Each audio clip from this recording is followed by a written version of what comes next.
Okay, ladies and gentlemen, this is the East Coast to the West Coast going viral on the 28th of September, 2021. And I'm going to share now and go to our, oh, 1 second. I'm always a little funky with this. Share our video. And I have to find it now. And there it is. So let's see how this comes, and I'll make sure that we're sharing it. Here it comes.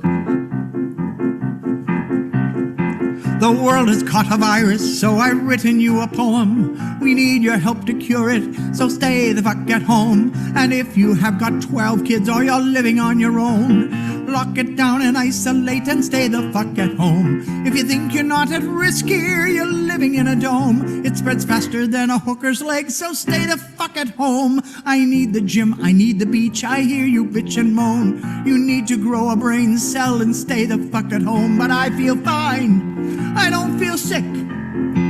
I'll go out on my own. How thick are you, you selfish prick? Please just stay the fuck at home. From LA through to Berlin, from Wuhan through to Rome, there's people dying every day, so stay the fuck at home. If you need to contact family, use Facebook, Skype, or phone. We've got the fucking internet, so stay the fuck at home. The only way to slow it down is isolate, not roam. Please help the world get back on track and stay the fuck at home. Stay the fuck at home, stay the fuck at home. Don't you be a fucking dick, please stay the fuck at home. Stay the fuck at home. Okay, there we go. And we've got Dennis on board with us too. Jim, you know, I listened to part of the hearing too, but I didn't set up a clip on it. And of course, we're not going to spend the whole night listening to the hearing again. So let's go to Jim Dingeman. Is it Dingeman or Dingeman? It depends on your mood. Okay. Well, I'm always with Dingeman. It's Dingeman. They've called me worse. Okay. All right, well, tell us about the hearing. All right. Anyway, welcome to the September 28th edition of Going Viral at GoingViral.news. Now, what we're going to talk about is the hearing today that's going to be preceded by another one tomorrow at the Senate Foreign Relations Committee today. And it was with General Milley, who's the chairman of the Joint Chiefs of Staff, Secretary of Defense Austin, and General McKenzie, who is the commander of Central Command. And they're going to be roasted on Capitol Hill tomorrow by the Congress, by the House Foreign Affairs Committee. So today, basically, it went on in an open session till about almost 4 o'clock in the afternoon, from 9 o'clock to 4 o'clock. And the Republicans, of course, were out there to attempt to turn the Afghanistan situation from their point of view into something they could gain partisan edge with by turning it into Benghazi 2.0. And of course, there's a lot of, from different points of view, problems with what happened in the situation and the withdrawal. And basically, Milley said, look, we felt that they were going to continue fighting, and we were all wrong. We were given the estimates, and the estimates all said that they would last till, it was interesting, they all felt that the whole situation would collapse either in the late fall of this year or the spring of next year. So that's sort of interesting. But they were taken by surprise. It unraveled within the space of a week to 2 weeks.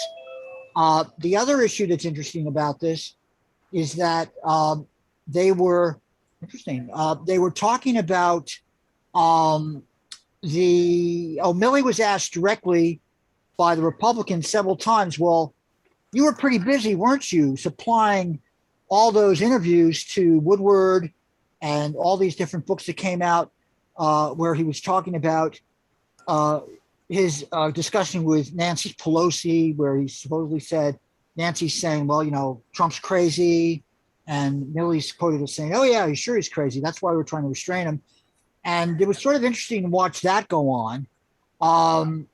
The blame shifting essentially was sort of amazing to watch, because they said, well, we're going to have to form a commission. We're going to have a bipartisan commission to study this. And any of us who have looked carefully at this issue for many years, I got to give it to Senator Warren. She basically said, look, this has been going on for 20 years. I used to have you guys come in. Oh, the situation's turning. We're about ready. It's a stalemate right now, but it's about ready to turn. And the Republicans, of course, did not want to mention the Doha Agreement. They basically wanted to frame the issue as if the withdrawal was Biden's idea. But they essentially ignored the fact, and this is something interesting. Milley goes, well, we lost control over being able to predict the will and the motivation and the leadership of the Afghani National Army when we withdrew the advisors 3 years ago. And then when they asked him this whole thing, remember there was a whole big argument on Fox where they were saying, well, we should have gone and reoccupied Bagram Air Base. And Milley basically said, look, in order to do that, we'd have to send in the entire 18th Airborne Corps. We would have had to send in 15 to 25,000 troops. So it was quite interesting to watch the drama there go on. And they all said to Biden, you have to keep 2,500 troops there, because if you pull them out, remember that meant about 7,000 or 8,000 troops in general with NATO, the whole thing's going to collapse, which it did. So it was quite amazing, and people should watch it. Thanks. I can't hear you, Kenny. You're muted. Sorry, thank you. Jim, just to follow up, what is the Doha Agreement? The Doha Agreement is the agreement that was the result of many years of negotiations between the Taliban and the United States government. Remember, the Doha Agreement, basically the Taliban violated. It did not call for the Taliban essentially launched an offensive, and they were right on Capitol Hill. Both sides, by the way, the Democrats and the Republicans hammered away. Look, you guys released 5,000 Taliban prisoners. And what did the Taliban do? They just launched an offensive. So there was indeed the violation of the Doha Agreement by the Taliban. And the Doha Agreement, of course, was the agreement that the Trump administration had reached to withdraw out of Afghanistan by May of this year. And it was extended to September of this year. So it was sort of interesting to watch that issue be debated too. And we're going to see it argued about again tomorrow in front of the House. Okay, but that was Doha is the name of the city where they had the agreement? Yeah, Doha is where they negotiated in Qatar. And that was late 2020? They negotiated the agreement in 2020. Remember, they signed the agreement in February of 2020, and that was during the Trump administration. And then, of course, if you read the book Peril that Woodward writes, Peril. Peril. Yeah, the book that came out. One of the things that Milley had basically been freaked out about was that they were afraid Trump was going to order a withdrawal from Korea, from Iraq, from Africa, from Afghanistan before he left the presidency. So there was all these things going on that the Republicans are going to hammer away at Milley about. Okay, so let me just ask you one question before we go to another person. Leaving Trump out of it, try not to say the word Trump. What do you think about Milley's job performance over the last year? Well, I've known Milley since he was a graduate student at Columbia University. You know him? You know him personally? I knew him personally. And I felt he was a typical on-the-make careerist Army major who's calculated you as a person, what's in it for me to even talk to you? So I always felt he was a kiss-ass major, and I compare him with other officers I know who are very different, who also became general officers. I'm thinking of Danny Bulger, but they didn't become chairman of the Joint Chiefs.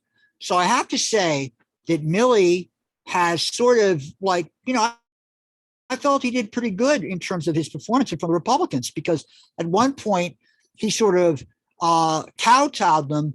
They were saying, well, why don't you resign? And he said, well, why should I resign? Did my father resign when he was going to fight at Iwo Jima because he didn't like to fight at Iwo Jima? Did some private in the 10th Mountain Division or 82nd Airborne resign because he was sent to Afghanistan?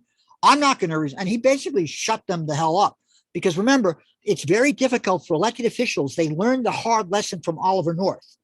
It's tough when you sit there and take some guy who's been in battle, and Oliver North we know is a complete scumbag, but here you got most Americans look at these guys and have great reverence, given our warrior kind of martial culture, that these guys have fought in battle. So they always have to tread lightly when some general officer comes in with all his medals and they want to sort of make him look like a schmuck.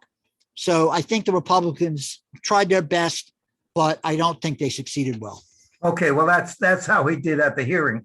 But you support the actions he did, talking to China and the way he handled the retreat from Afghanistan. They had no choice to handle it. I have my own personal disagreements about what they did. I mean, I felt that a lot of I've known Afghanis for 20 years, so I don't particularly think some people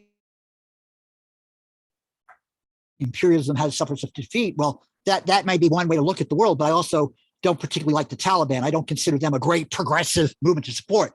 And in terms of his relationship with China, it's normal for a chairman of the Joint Chiefs to have constant discussions with comparable general officers of that rank. And so if he was talking, they made a big deal about that. Well, would you communicate to China if they knew we were going to attack, if they were going to attack Taiwan? It's normal for a chairman of the Joint Chiefs as a way to keep deterrence and stability and quiet crises, to have the people of conflicting powers talk to each other. That's why we have hotlines. That's why we installed a phone between Khrushchev and Kennedy after the Cuban Missile Crisis. So it's ridiculous when the Republicans make a big deal. Oh, he's going behind Trump's back, to talk to China. Well, the Chinese were concerned that maybe Trump would do something stupid, and I'm glad that he did what he did. Okay, thank you. So let's go to Michael and then Dennis and then a new member, but I'll introduce him. Michael, what do you think about the hearings? Did you watch them? No, I didn't catch him really. I basically heard after the fact about what was going on.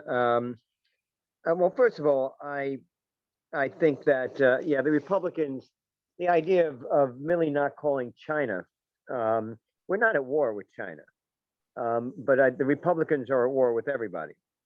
So we're coming from a mindset. Basically, the Republicans, at least a large amount, if not most of them, in the House and in the Senate, are excuse me, are basically now fanatics. And as far as I'm concerned, you can't trust fanatics.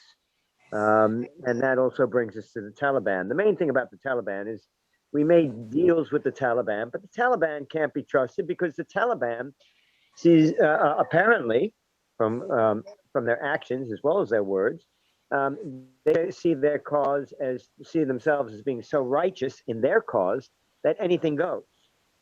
You can lie, cheat, steal is something because the end justifies the means. So we should have known that from the outset, because we've known about that. We've known that facet about them, that facet of their quote unquote character. We've known about that since we've known about the Taliban. Second of all, I find it interesting, and I do not support what the Republicans are doing, or this fanatical grilling or attempts for the Republicans, this nihilistic,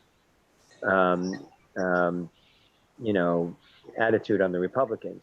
But I do find it amusing, not amusing, but curious, that we keep on, every time we're in a situation like we were in Afghanistan and in Vietnam and in many other places, we're always surprised that things that the army that we left in charge of things, the homegrown army that we left in charge of things, collapses before we thought they would.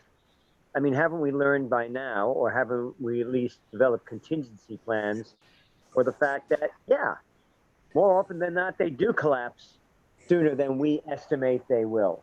Because our estimations are always, I guess, rosier, probably a typical American problem, You know, we don't hope, we hope for the best, but we don't plan for the worst. Um, and we're always saying the best possible outcome is the outcome. And I just don't, it's just another situation where, you know, if we were caught off guard, we weren't really caught off guard. We should have learned our lesson by now. Okay. Uh, Let me ask you just a challenge on that. What about when we put a dictator in, like in Chile or in Iran? And in other words, until there's a revolution and the people overthrow them, the dictator maintains, controls the army and maintains his autocracy and tyrannical rule. And we put him there, you got to get some credit. Well, we put them there, and then we get caught off guard when there's a revolution. If we put in back a brutal dictator, basically a tyrant, and then there's a revolution, again, more often than not, we're caught off guard. We don't see it coming, or we don't see it coming as fast as it happens. Right. Okay, good. All right, Dennis, let's see. What do you think about the way that General handled the, in charge of the retreat from Afghanistan, and also the call to China to keep things cool, to prevent conflict? I think it was good, actually. I didn't see the hearings today, so I don't really know what's going on. But from what you say, it sounds like, was it Milley himself that Yes. did that? I think that was the right move. Uh-huh. I mean, I think it was, well, when Trump is crazy, you don't know what he's going to do. And he's right to do what he did. That's what I think. I'll just leave it at that. Yeah, I just, it reminds me that one time I was really, afraid or feared. I don't want to use a fancy word, trepidation, but was when China shot down an airliner when Ronald Reagan was president. And I'm going, oh my God, this is just the kind of thing he could use to bring us into World War III. But, he backed off. So he was only willing to get engaged in a military venture of Grenada, invading a little island where there's some guys with pop guns. That's the only resistance. So thankfully he didn't go to war with China. But, China shot down an airliner that was supposedly in their airspace. Kenny, that was the Soviet Union. That was the Soviet Union who shot the airliner down. Was the Soviets? The Soviets, yeah, the Soviets. Okay. Yeah. Well, there you go. I'll take your credit. But again, I don't know anybody, were you concerned about that, Jim, that he could use that as a motivation for launching the missiles or something? Because he would always make this thing. It's like, I'm crazy. You can't tell what I'm going to do. I got more to say, but let these other guys talk. Okay. We got a new member here, at least for tonight.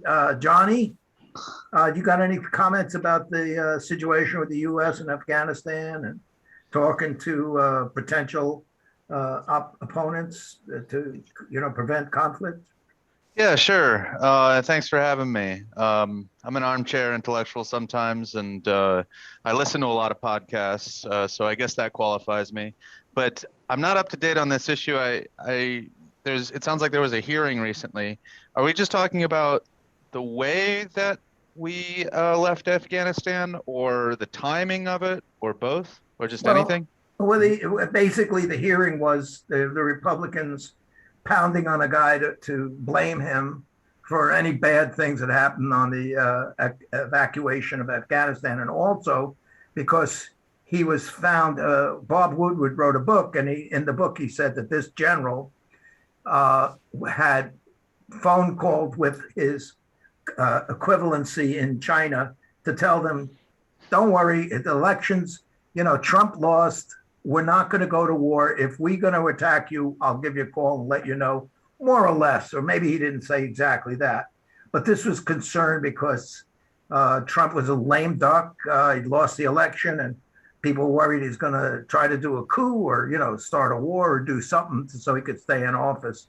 So, but at the hearing, he made statements that he didn't do this on his own. He spoke with many different people in the military and civilian government to let them know that, let's everybody chill out and don't just jump if Trump says to invade Canada or something. So that's what he did. So that's what we're discussing here. So you're saying that wasn't- Milley prevented or had like kind of a break in chain of command or something where he said to not obey Trump's order or something? No. Well, he didn't say that exactly, but he said, everybody agreed. He said even Trump said, I'm not going to do anything. So he said, I was following Trump's initiative. Oh, But okay. he was calming down the opposition just to make sure they didn't get trigger happy. Yeah, what happened today? What happened today was it's the first of 2 days of hearings with General Mark Milley, who's the chairman of the Joint Chiefs, the head of Central Command, Kenneth McKenzie, a Marine officer, and Defense Secretary Lloyd Austin. And what they were hammering on was that, and this is what Miley said when he was asked, well, do you normally talk to the press like this? Because a couple of Republican senators made a big deal about it. And he said, yeah, sure. I talk to the press all the time. And did you interview for these three authors? It wasn't just Woodward. It was people at the Washington Post, all the three books that just came out that basically hammered Trump. And he said, yeah, sure. I talk to them. I sometimes talk on background. I sometimes talk off the record. I sometimes talk on the record. He said, but what I don't talk about is what I actually said to the president. So, and he felt it was under his constitutional responsibility as an Army officer, military officer.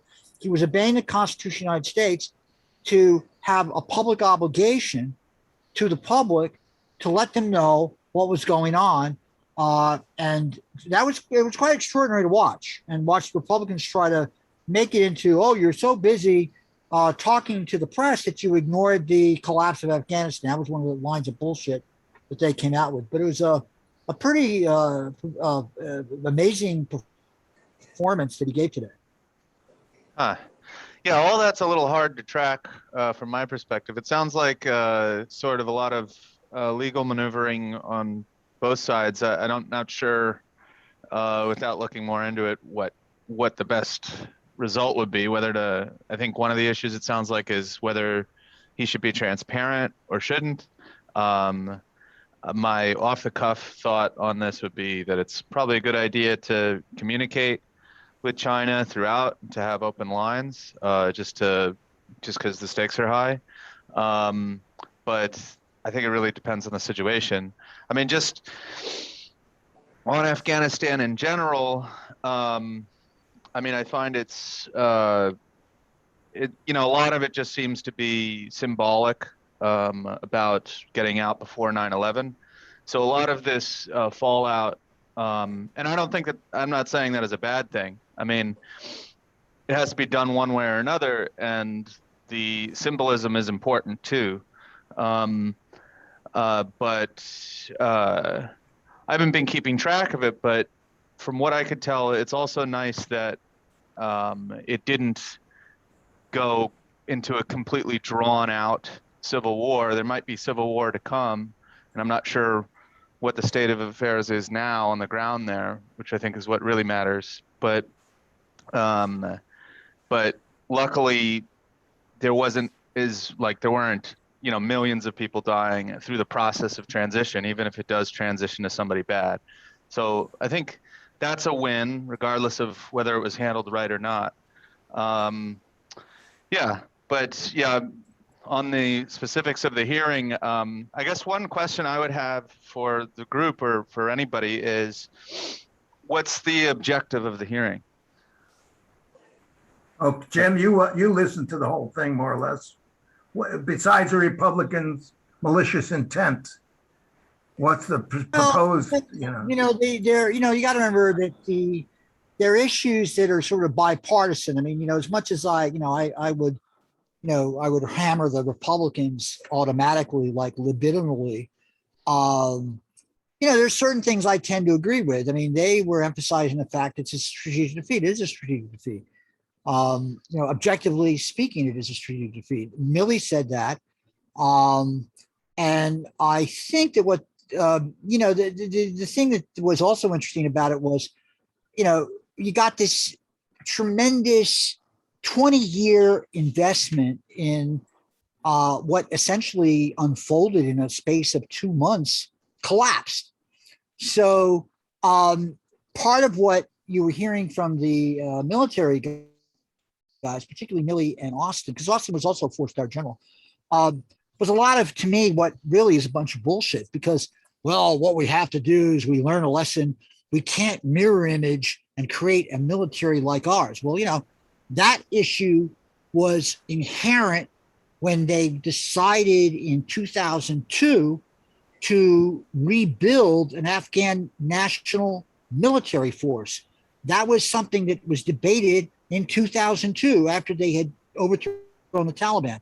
And they're saying, well, what are the lessons learned here?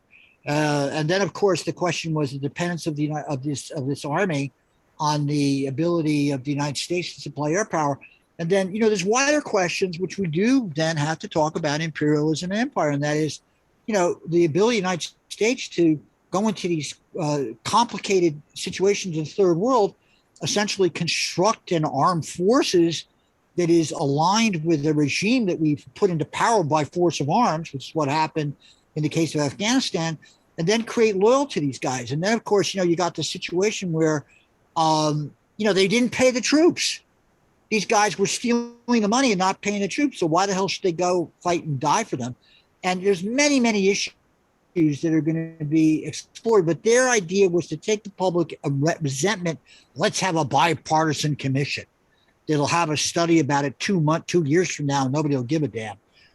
So it's a very interesting thing. We're going to see another big soap opera tomorrow, and probably a couple of more soap operas in terms of what's going on. Now, one thing that was interesting, they threw out the possibility that there were 9,000 American citizens in Afghanistan, not 100, not a couple of hundred, but 9,000 American citizens with green cards, et cetera, who are still, quote, in Afghanistan. So that's interesting. Think that and that, of course, was something nobody wanted to answer the question. And so they said, the DOD guys said, oh, the State Department knows the answer. Then DOD guys and the state, they got pissed off. They said, boy, that's what we heard from the State Department guys.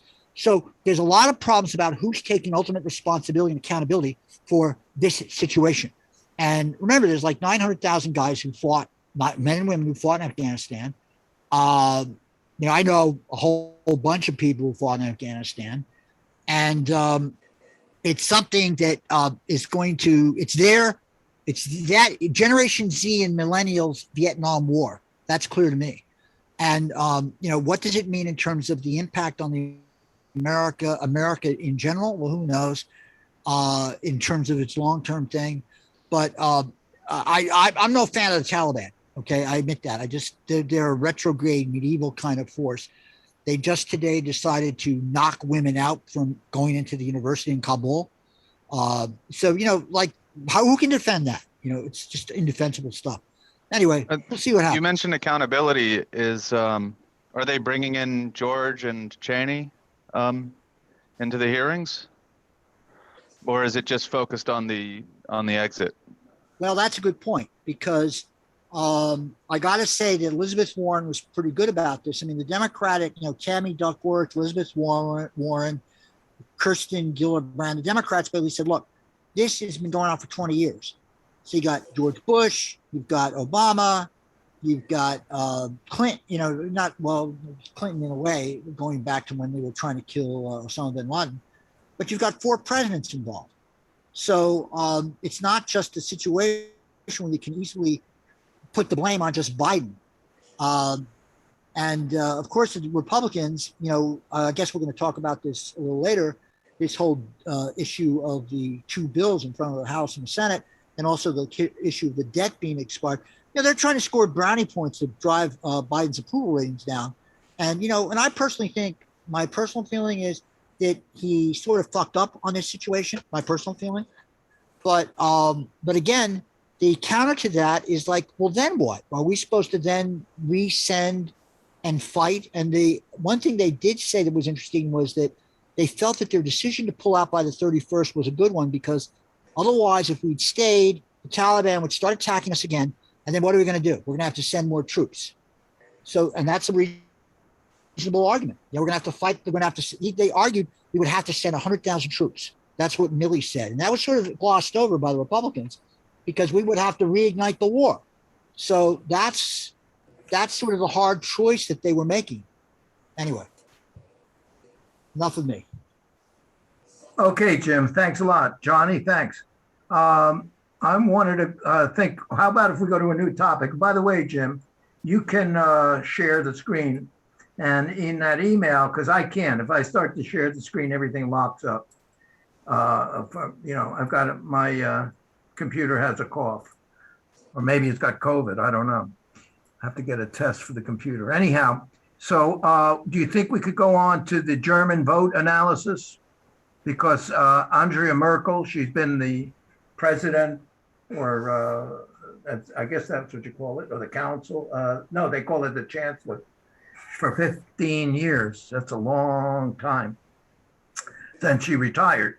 So there was a vote and it split. According to what I've heard, it was like 25% central left and 25% central right. And then the other 50% was a variety of smaller parties. So they'll have to make a coalition government. Who'd want to comment on that? Anybody familiar with it? Or does it go back to Jim again? I guess we're going to dive in with Jim. Your viewpoint on that? I'm sure you followed it to some degree. Yeah, it's a very significant election because, look, Angela Merkel has sort of been the leader of Europe for about 20 years. I mean, really, there's no one in Europe comparable to her. She's way above Boris Johnson. She's way above any of the conservative British ministers, because remember, they're involved in fighting about Brexit for the past 15 years. And the one thing that one has to admire her for was her decision to take the 1 million refugees from Syria. She said, we welcome them. And that, of course, caused a counter reaction in Europe, which has obviously fed the rise of the neo-right and the fascists throughout Europe.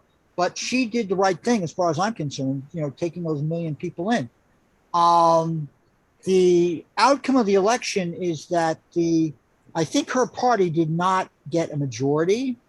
They lost a majority. And then I believe the person who was her finance minister is the person who is likely to be the next prime minister. And this is Olaf Scholz. The Socialist Party won the election narrowly with about 25.7% of the vote. And Merkel's alliance of the Christian Democrats and the Christian Social Union won 24.1%. So they're now trying to form a union with the Green Party and the Liberal FDP. And he, of course, is not the same kind of leader as she is, but the guy is sort of was the finance minister. Well, Jim, what was that abbreviation to go? You said the Green Party and the who? The Green Party and the Liberal, it's the Federal Democratic Party. These are different fragmentations in FDP, Federal Democratic Party. These are different fragmentations in Germany. And, the Germans, of course, have the biggest economy in Europe. So it's not a game if the Germans, will establish themselves. And so one of the issues, let's look at some of the issues they have to grapple with. They have a banking union issue. They have a question of how to slowly, stabilize the economies in Europe with the Eurozones. They have the question of how they're going to react, frankly, to Afghanistan. There's this whole move in Europe to create political independence from NATO. And so that's another question. And the United States is trying to deal with that. For example, we haven't talked about Africa in a while, but just a few days ago, the president of Nigeria asked NATO and asked the United States to reconcentrate their efforts against Islamic fundamentalists in Central Africa, and they went to Europe to do that, and they're asking NATO to do that, and that's where this question of the NATO countries being angry about the way we withdrew is an issue. So Germany is a very important country, and let other people comment on that. Okay, yeah, thank you, Jim. Thank you very much. Mike, have you been following the elections in Germany? Somewhat. It's. I think it's going to be a big loss that Angela Merkel is gone, not just because of her high profile, but she's a brilliant woman and a very good leader,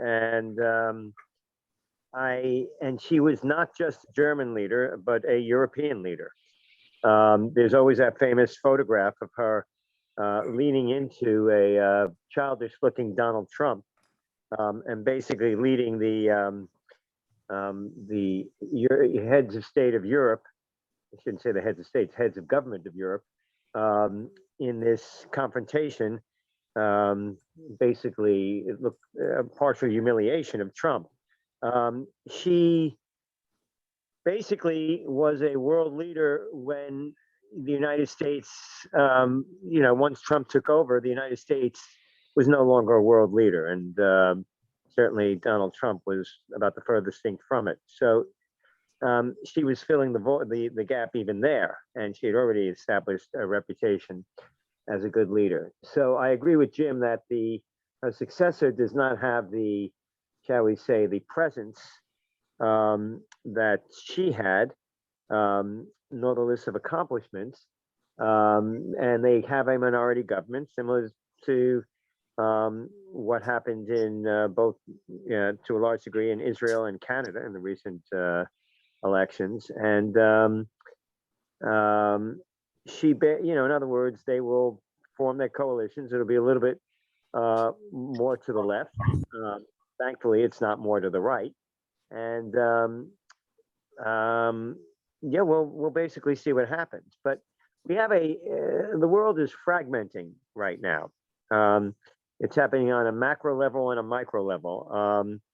The balkanization of the world, of everything, really. So that's another force that people have to deal with.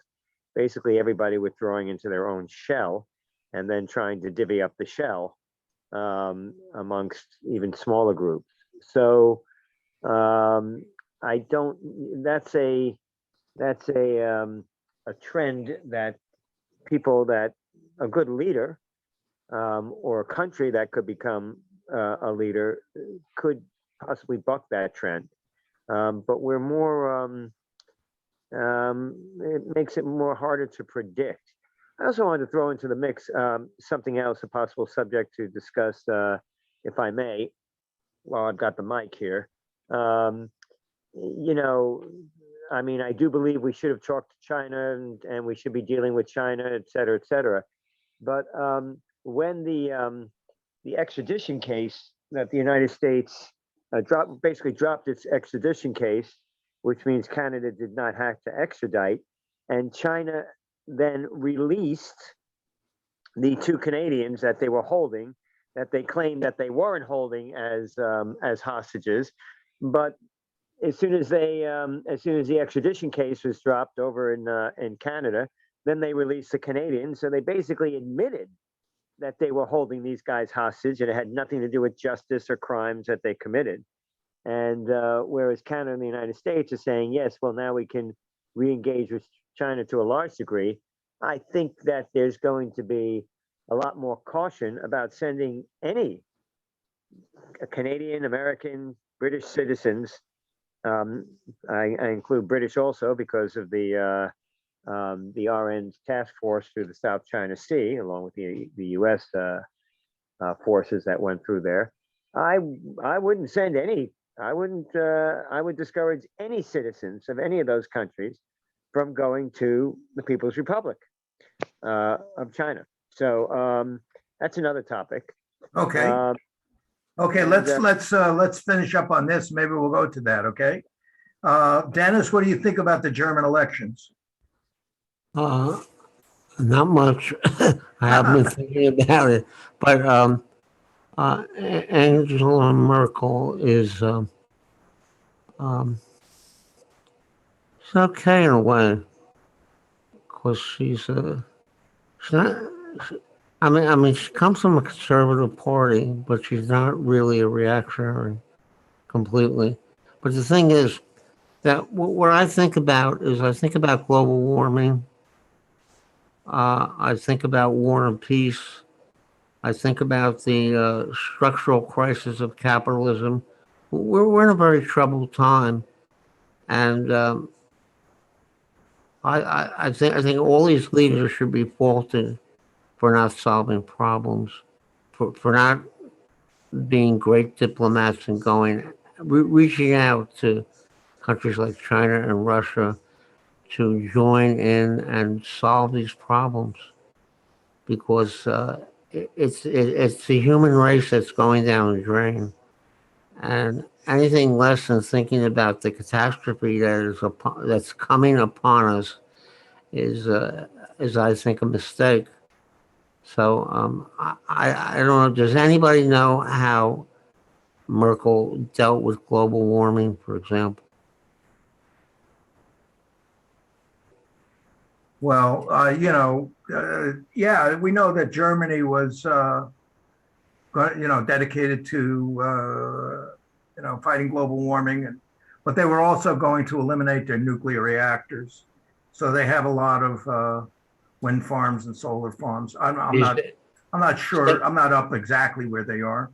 Yeah, she was actually pretty positive. Generally, had a positive attitude. Remember, she's a scientist, so she had a more, when I say positive, progressive, and more respectable attitude towards global warming. She probably politically couldn't get as much done, but her attitude was that it was a major potential catastrophe we're heading for that had to be dealt with. So it was a priority for her, at least as she presented herself on the issues. But Well, Okay. Let's go to the man. Go ahead, Jim. all right. Well, they called her the climate minister. I mean, she was the first federal environment minister in Germany. And in 95, she presided over the first UN climate conference in Berlin. So she took a lead in terms of dealing with climate change for ever since the issue entered the higher realm of politics. In 2007, she hosted the World Economic Summit of the G8 industrialized countries. And she, really, you have to give her credit. She really was a great leader in that. Now, the issue of nuclear energy, she actually reversed the decision to phase out of nuclear energy because she was wanting to phase out of coal energy because, that, of course, traditionally was very strong in Germany. But she always made a big deal and has about the whole question of capping the 2 centigrade increase to prevent global warming. She changed her mind after Fukushima. And she also was someone who intervened with CO2 in cars. And so she was really a vigorous leader in the international arena about climate change, way ahead of any other European leader. And so that's one issue we're going to miss her on. I also should add that the question of the economy is something, look, the biggest trade partner with Germany is China. And so that is a source of competition and contestation with the United States. And remember, they didn't reverse the pipeline decision with Russia. So there's always been this big argument about look at the fact that this large amount of natural gas and pipeline comes in from Russia to Germany. And that is something where the Russians can sort of throttle the independence of the Germans. Well, the Germans always have had since the 1950s a Ostpolitik sort of since Werner von Brandt. They sort of and Willie the different Walter Ulbricht in East Germany. They've always had this like policy to have a reasonable relationship with the Soviet Union, and that's continued into the present. So, she's a pretty interesting visionary leader, for certainly more interesting in a lot of ways than some American presidents in the past 5 or 6 years, 5 or 6 presidents. Okay, great. I want to take a moment or two here. I want to correct, I think it's a correction to something Michael was saying. So let me just read this. Canada celebrates return of 2 Michaels. It's worth asking what this hostage diplomacy saga tells us about Canada-China relations and global affairs more broadly. Michael Kovrig and Michael Spavor were airborne soon after Hawaii executive Meng Wanzhou, held in Vancouver, reached a deferred prosecution agreement with the United States government. So what happened was 2 people being held in China were released as soon as this woman who's being held in Vancouver because the U.S. had questions about, I think let's say it's patent infringement. I had one of those phones. It was really nice, but it was all the whole operating system was in Chinese, so it's hard to use. But they make a very good piece of equipment. So let me go back and see if what Michael has to say about that. Well, Ken, you didn't correct me. You agreed with me. I thought you had said that the 2 guys came from Canada. You said not to go to. Okay, go ahead. You're saying that they held 2 guys hostage and looking to do an exchange. Alleged crimes, but it turned out it was just a hostage situation, or basically China has in its actions admitted to that, because now all of a sudden these guys who they were accusing of having committed all these crimes and inexcusable crimes as far as their appeals go, and all of a sudden now they're releasing them because their woman in Vancouver is off the hook. So basically, China did admit they were holding hostage. They were using them as blackmail. Well, yeah, but there's a history of that throughout the world where you exchange prisoners, you hold hostages. I remember. Wait a second. Trump got some people released, and Michael Jackson, or a basketball star got somebody released from North Korea, and and it's usually an exchange of prisoners, and it goes back hundreds of years. When there's a peace treaty between two principalities fighting, they say, well, as long as this peace treaty or this ceasefire is in being held, I want to invite your niece and your sister-in-law to come be my guest, and you can take my brother-in-law and my brother, and he'll be guests at your place. So they would hold family members hostage to ensure that the peace wasn't violated. And, this kind of negotiation is historic. It happens all the time. I'm sure we did it. We exchanged prisoners of war and to get back other, pilots from Germany during the war. Ken, these weren't prisoners of war. Now, it is true that in the days of the warlords or something, they would hold somebody's family member hostage so they can get back their guy. I mean, but in recent years, and by recent I mean in the last century or so, no, usually certainly with intelligence operatives, there would be an exchange, or people that were accused of intelligence. But this, in other words, intelligence violations or security violations. But those would be intelligence combatants, if you want to put it that way. Certainly would happen with prisoners of war. But right now, China is returning to its warlord, the warlord times that, of course, the communist revolution was meant to overturn, was meant to prevent and get rid of. And China is now doing this whole thing where, yeah, we're going to accuse them of a crime, a trumped up crime. I'm sorry I had to mention the word Trump again. But we're going to accuse them of these things, and we're going to say, oh, yes, no, we're only holding them because they committed these crimes. It has nothing to do with the other situation. And then when the other situation is resolved, all of a sudden these guys didn't commit any crimes anymore? No, it was a hostage situation. And We were just talking a little bit just prior about Trump released 5,000 Taliban prisoners. Oh, yeah. And I'm sure they were held, with or without evidence. I'm sure they didn't have trials. No, but those were combatants. Okay, they weren't business people, unrelated to the Taliban, but just because it's somebody's relative, or because they were citizens of Afghanistan that the Taliban, happened to want back because they were good businessmen or something. What was happening in China is they just arrested who they could get their hands on in China, which were these two high-profile businessmen. Basically said they were guilty of these crimes, gave them very, very, talk about show trials. These trials were god awful. Nothing to do with justice. And it was pretty obvious then. It was just, a hostage blackmail situation. But again, basically, they showed their last down card. Okay.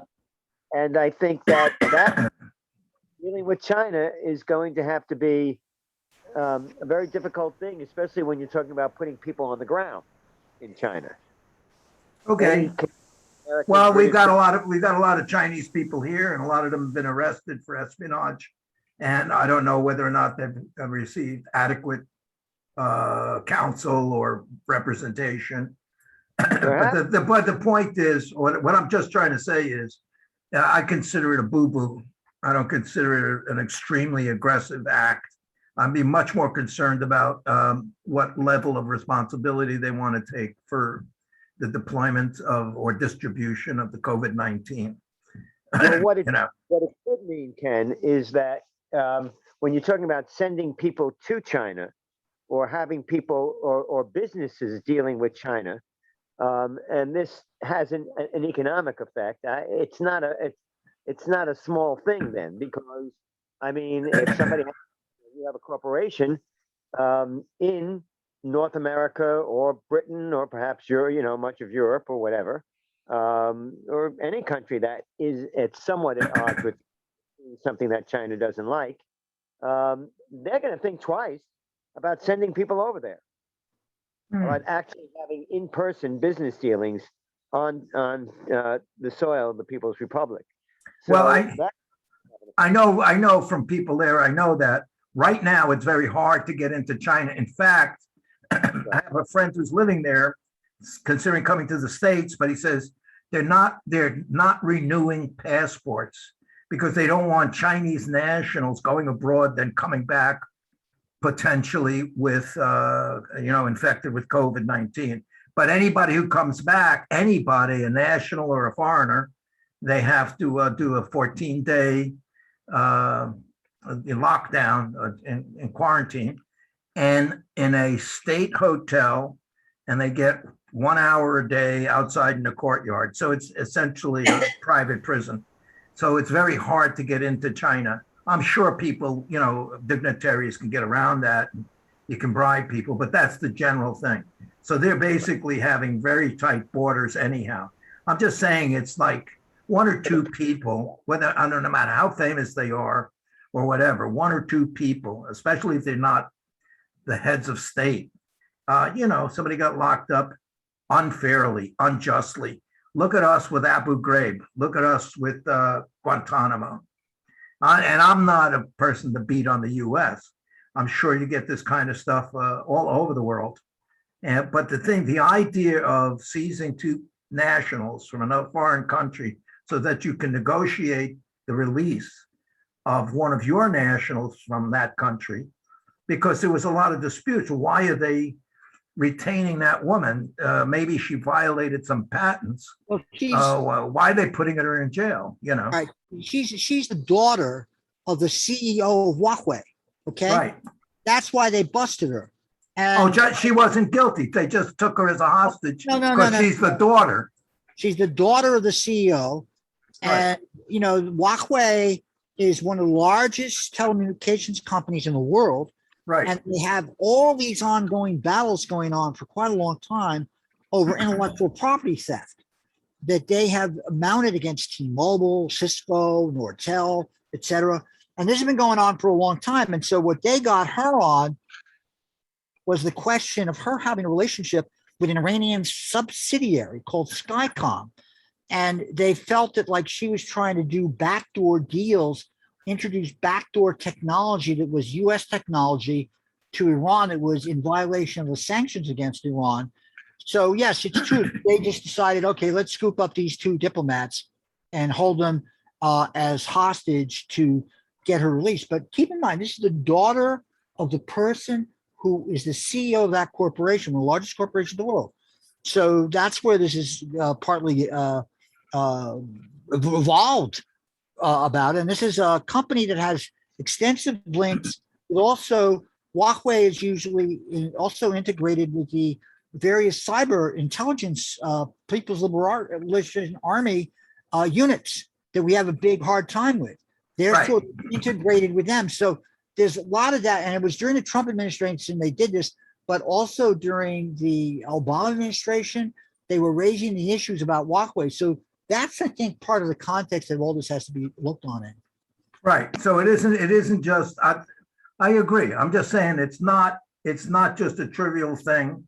It was a big, complicated international effect with this gigantic corporation with Iran. I didn't even know about that angle on it.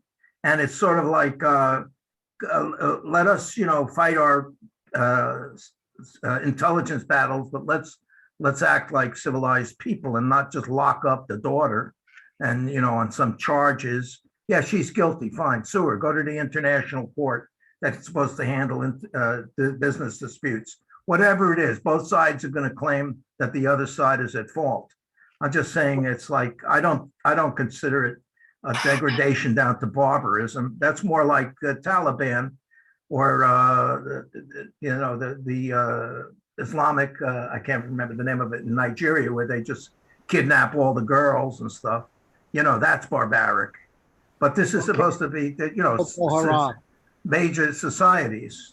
So it's going to happen. It's going to happen. Julian Assange, what are we going to do to get him free? Well, Eric Snowden. Ken, there's a different, this is a little different than the other instances, because in this instance, you have one country, Canada, which has an extradition treaty. They have a law that basically their laws say they must cooperate with extraditions to the United States. Right. So they had not, the result of the extradition trial did not come out in Canada. So the difference between this and all these other instances you're talking about is that here you had China, to prevent China from, rather than, holding hostage two Americans, and by the way, they weren't diplomats, well, one was, but the idea is one was just basically a businessman, but they're civilians, let's put it that way.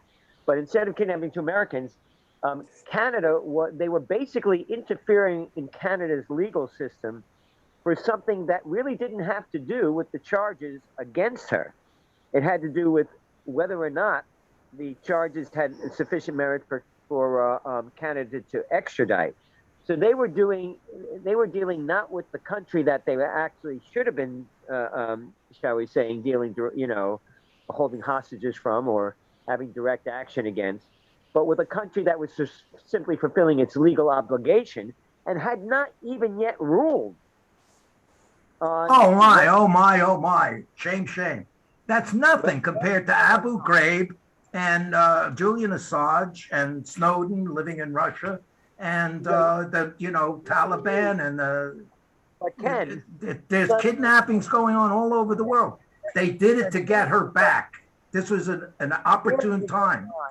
And China was attempting to basically took these hostages to try to interfere in the internal legal system of another country. Right. So for the benefit of a Chinese citizen who is and rated involved with the government, is very significant individual, the daughter of the biggest corporation, the CEO of the biggest corporation, who's in bed with the government, is spying on everybody in the world. She's a significant figure. They did it without firing a shot or poisoning anybody, okay? They didn't give somebody a shot and poison them. So, but it's, I'm not saying they're right or wrong. I'm just saying that this is a normal thing that happens all the time. And I'm sure 90% of the time you don't even hear about it because it happens behind lines, you know. If they dragged on, they might have executed one of these people, one of these Canadians. Yeah, and I might kill the dog too, you know. No, they weren't going to do that. They weren't going to execute. Look, You're not going to execute no, anybody. the United States. Look, they were. Look, you got to look at it again. The question of how they were opposed to Huawei. Okay, this gets into these issues Right. of broader questions of competition between the United States and China. They placed Huawei on a trade blacklist. And they urged that all companies don't do any business with Huawei. And they were arguing that Google be prevented from working with Huawei because Huawei is the biggest smartphone seller in Asia, right? So they were also concerned about the question of the 5G technology because the United States has urged all its allies to block Huawei's products from their 5G networks because they're afraid they're going to do a backdoor entry into their telecommunication systems. In other words, they've detected, although this hasn't really been argued, they detected technology that can allow them to get that kind of information. The other thing is that the Australians have banned Huawei. So remember, we got this rivalry going on with Australia because Australia's main exports go to China. We just had that deal with the subs, et cetera. And Australians banned Huawei to have any technology involvement with their economy, whereas the Brits and the Germans basically have left the door open. So these are sort of the complications going on at the international level about this whole case, about this woman being released. But the point that I'm trying to make is that these, and Ken, one reason I'm able to get a word in is because you're muted. But the fact is, the point I'm trying to make about this situation is that these actions, these were Canadians. In other words, there's an extradition trial going on in Canada.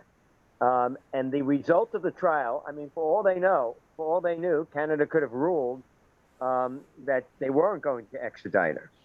But before the results of the trial can come out, before it can be determined, before they can even make a charge of whether or not it was a fair trial, they actually basically kidnapped or held hostage these two Canadians to influence the trial. This is a step further than the normal hostage taking.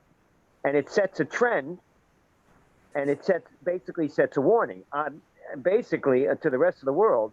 Don't send anybody into Canada because into China. No Canadians or Americans. I mean, I wouldn't step foot in there because should there be something, a legitimate trial going on in Canada or the United States without, in other words, an end to the trial, a conviction, but just a legitimate trial going on of a Chinese citizen that the Chinese government happen to value, then no citizen of that country or any country doing business or cooperating with that country is safe.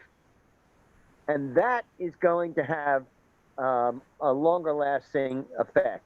Just the same as Okay. I think it's an everyday affair. China threatens the families of anybody who opens their mouth in the US or other place. Anybody who talks up and criticizes China puts their family at risk. They know that. And so and so forth. So it's a dirty world. Somebody sequestered that woman to hold her as a chip for some reason. She may be guilty. She's not as guilty as 80% of the people with that amount of money.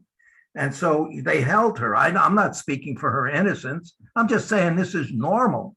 It's not. It sounds like I forget the guy's name in Casablanca. I'm shocked.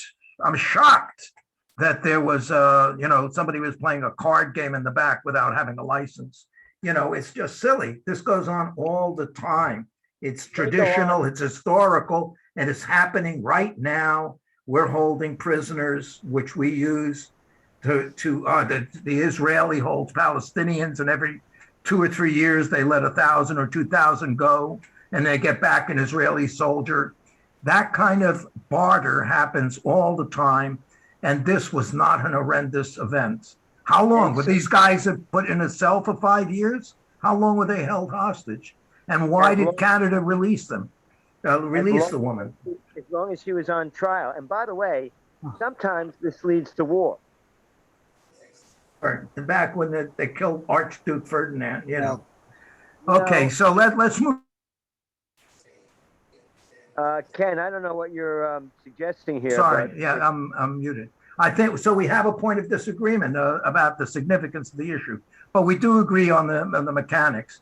2 Canadians were released from China. 1 Chinese person was released, and she could go back home to China. And she's, and according to Jim, largest corporation in the world, and Huawei, or however you pronounce it. That's amazing. I never heard that before. I want to go on to one other thing with China, if we could, which is the submarine issue. And there were 2 issues.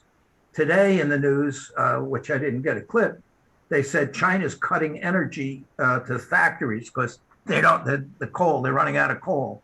And so they had to close down the factories or cut off their electricity to the factories and some of the power in some of the cities. I'm sorry, I don't have the exact info, but you guys could look it up. I'm afraid to go on the internet elsewhere here because I'll die. But the other thing with the submarine, what I found out about it was Australia wanted a new submarine. Oh, we talked about this at our last meeting. So they wanted a nuclear sub, and France was selling them diesel subs. And, they were shocked because I think it was like $30 billion contract for 12 diesel subs. And Australia said, no, we need the nuclear sub because of China's threat in the region. It's another thing, an eye on China and the threat there. I'm sorry, whatever I had on that. Jim, do you have any follow-up on that with the sub and the French and the UK and America and Australia forming a new alliance to pressure China? Well, they've been arguing. I mean, it's funny. Somebody I know just reviewed a book on strategic U.S. naval planning, but they've been arguing since the early 2000s about the whole question of pivoting to Asia. And the argument being made by the United States was to gather 1,000-ship navy to confront the Chinese. And what did they mean by that? They meant gathering all the different countries, India, Australia, Japan, England. Initially they were in French, and I guess the French are a little reluctant now. But bring them all in to contain China. Now, and so the issue gets back to, I think a couple of months ago, we had a guy on from that newly formed outfit that was sort of with Michael Clare, a guy, I think a professor in Boston. And we're just talking about the risks of potential conflict between China and the United States, which, there's this real hard shift in the rhetoric of the defense community of the United States. Okay, we're now in a Cold War with China. Let's posture ourselves for this. And, after, this has to be fought against, because I really think that, yes, China's not the most benevolent country in the world. However, a war with them is absolutely absurd and must be prevented at all costs. And so, and this is where this whole question of this whole issue back and forth with Huawei, I mean, this is just part of a bigger picture of economic, political economy competition between China and the United States. And, the United States is not evolving the same way economically that China is. I mean, although China is sort of slowing down, this is where it's sort of interesting to watch this debate, which perhaps we can talk about a little later about this remember the initial bill these guys wanted was a $6 trillion bill to rejuvenate the American economy. Now they're down to 3.5 trillion with this $1 billion or $900 billion infrastructure bill. Well, that's really peanuts compared to the kind of things that have to be done to really rejuvenate the United States economically, to resuscitate itself as a economic power in the 21st century. So it's sort of amazing to see, even in the issues of how capitalism would see itself progressing, you have these conservative elements who don't want to have these kind of investments made in the most practical things that would only benefit capitalism the same way. It sort of reminds you of what the arguments about the New Deal were in the 1930s, when basically FDR saved capitalism.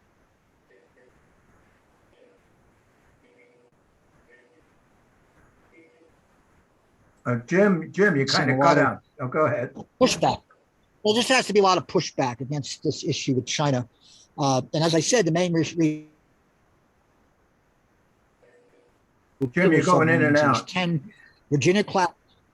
All right. Well, okay, Jim's going in and out. So, Johnny, what can you tell us about this? Is China a paper tiger, or is it? Do you think it's got aggressive intentions and wants to expand economically, militarily, and move into the throne of world power?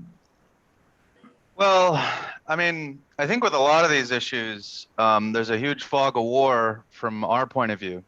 So there's the fog of war between, the United States and China and the leaders of those two countries, but also what the public knows. So it's so complex, it's really hard to say. I mean, I guess we get bits and pieces of information.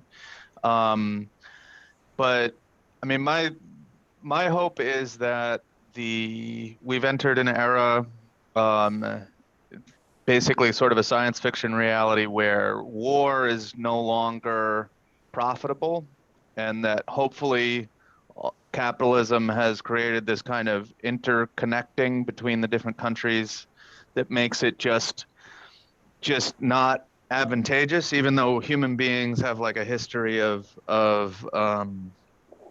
fighting and are always, war might be part of our, nature, which I think is also debatable because there's a lot of anthropology that, the information on that is mixed as well.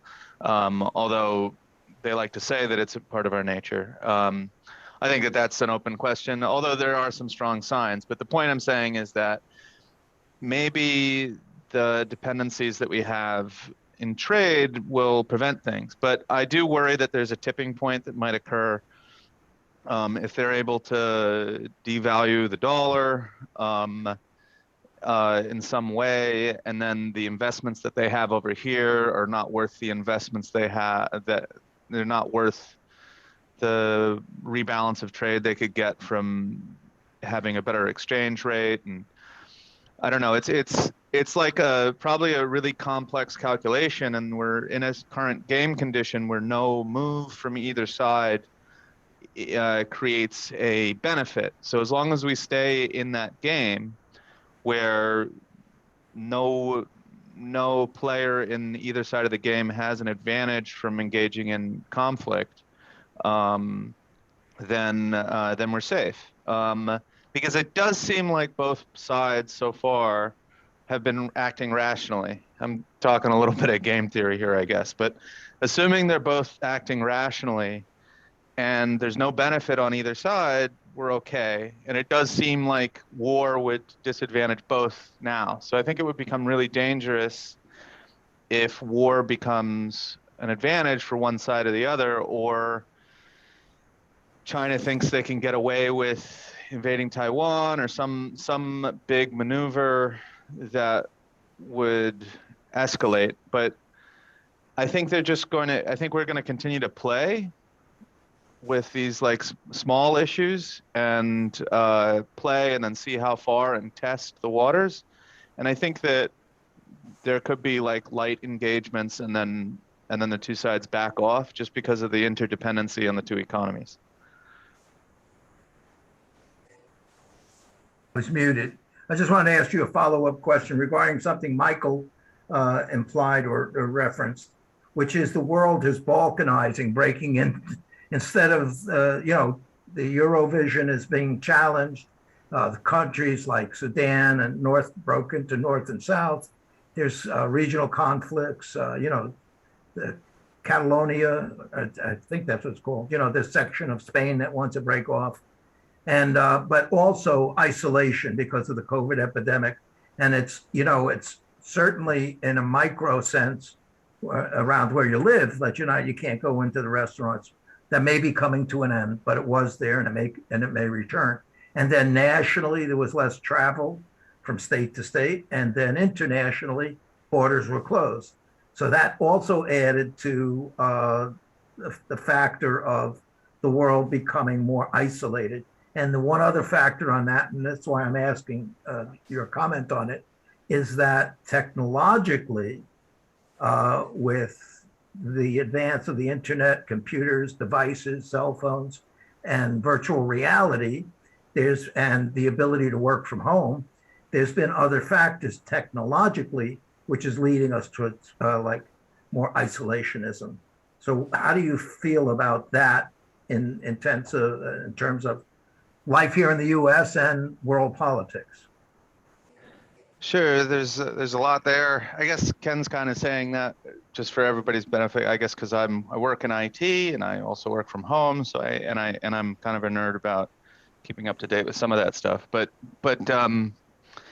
yeah, I mean, I don't know. Isolation is kind of an existential issue.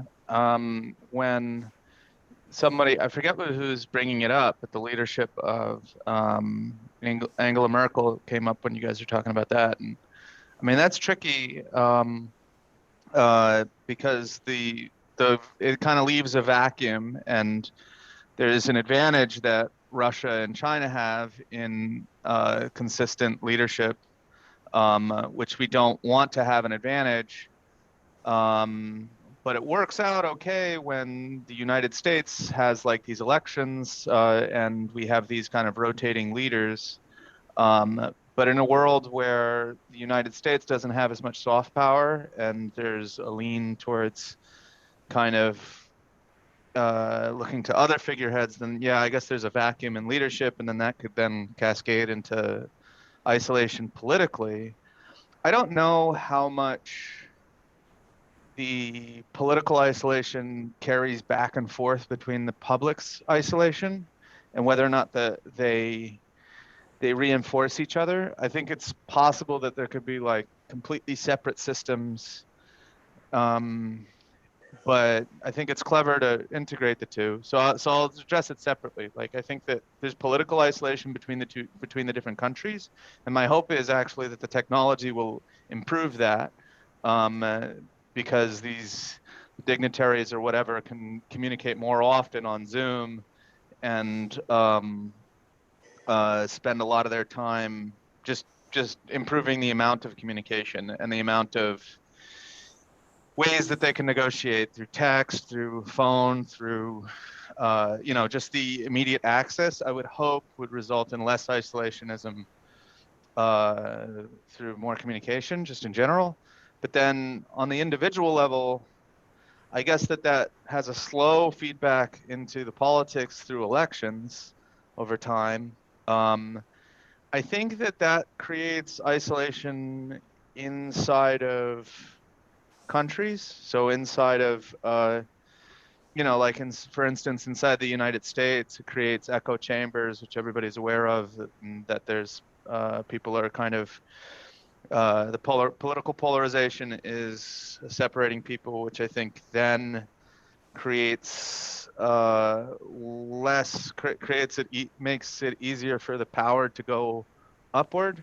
So when the people are kind of confused and angry and divided, it's a classic opportunity for the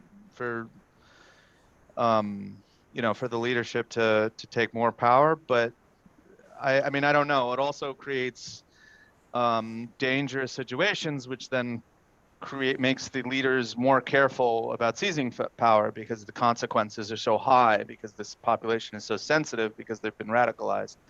So, I mean, I guess the theme here with both of my responses is it's so damn complicated. So like you kind of almost need like a simulation or something to figure out what's going to happen. I mean, the stock market is wild. These things are wild. It's hard to tell where things are going, but I don't know. I think that there needs to be more rigor in trying to figure it out and plan some kind of a thing. And I guess the isolation is kind of leaving a vacuum where there is no plan. Nobody has a way to figure these things out or what to do about them. So it's a big I don't know. Good. No, that's fine. That's good, Dave. I want to go to Dennis. Dennis, what do you think about this thing of the Australia, UK versus China? China's trying to take Taiwan, move into the islands. The US is trying to keep the US and the UK and Australia trying to keep the ports open. And I want to after whatever your opinion about that is, I wanted to ask you, do you think China is actively engaged in trying to undermine the Western society to open it up for evolution? Dennis?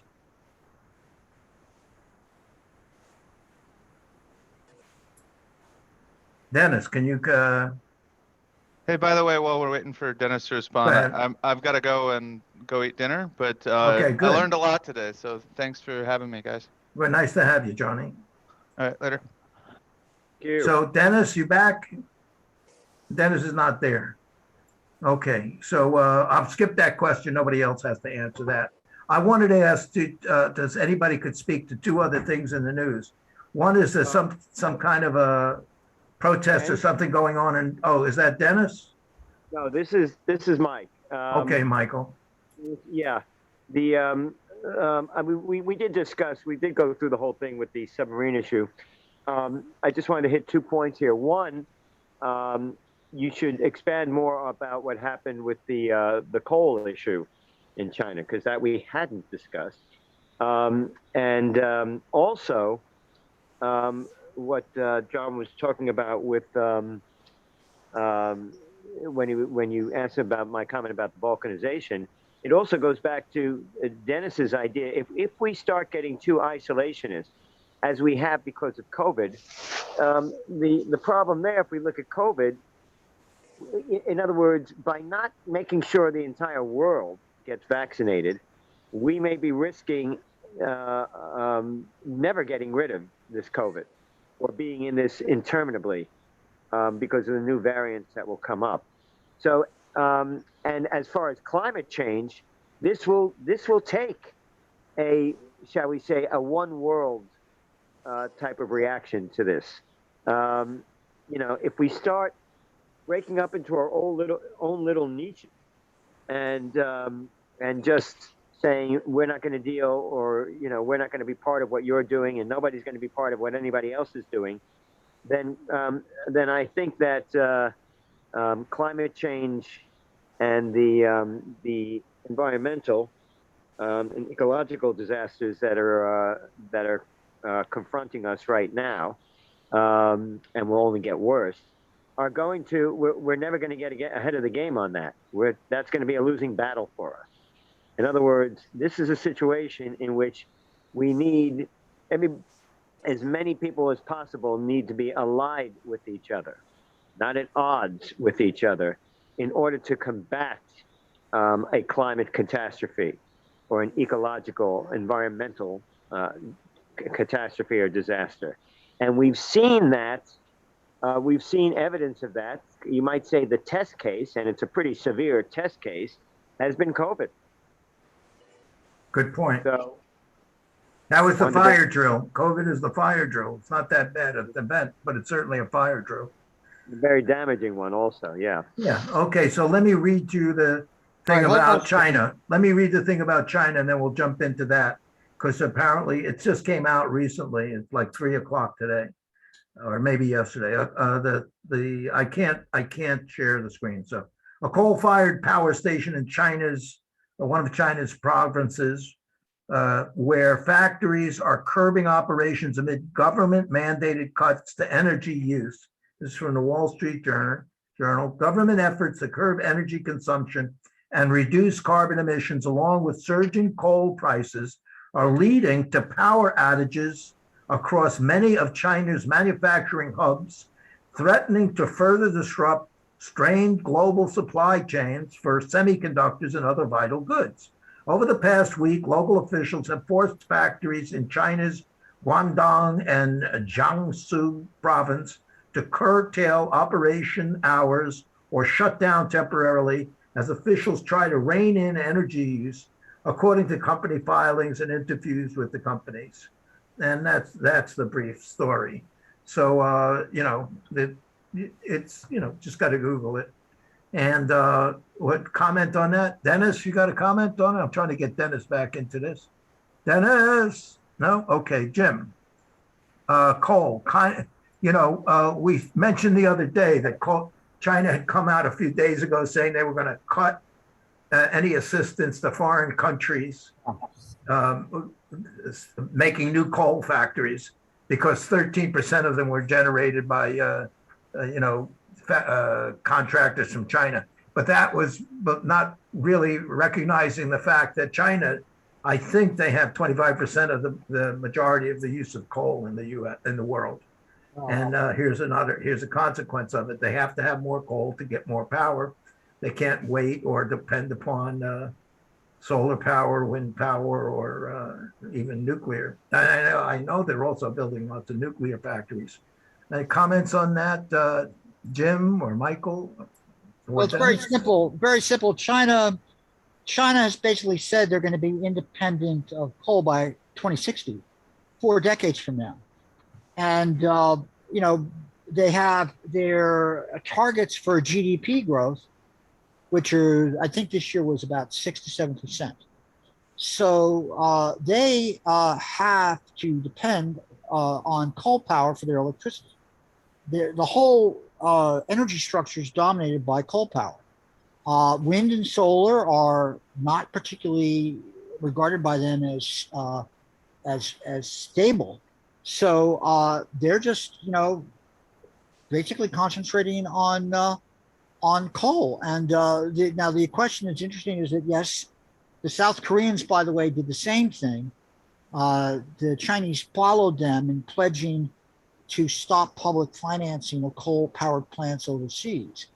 But the key problem is that they just, they have this dependency on energy. And I just wanted to go back a little bit to the submarine issue.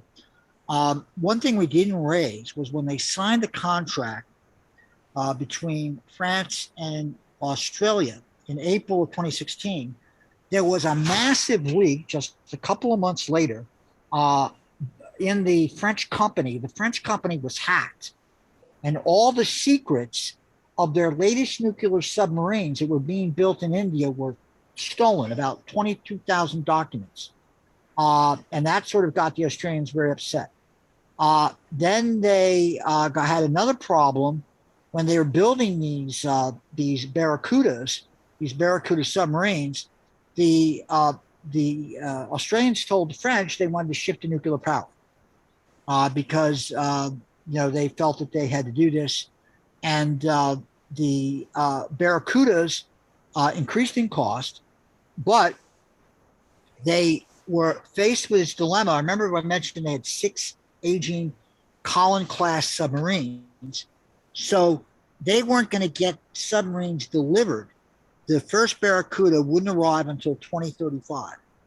So from their perspective, that was too long to wait. And that's why they decided to go with these Virginia-class submarines. And they announced this year they're going to rebuild them. And finally, they had a problem with the holdup of the partnering with the French. And the French initially stressed that the submarines would be built in Australia, and they pulled back from that commitment. And that was going to give about 2,800 local jobs in Australia, and they pulled back on that. So that was where that added fuel to the fire, with the Chinese deciding, the the Australians, the British, and the Americans deciding to make it easier to have this new agreement come into play. Now, getting back to the issue of who's calling? Someone's calling. Wow.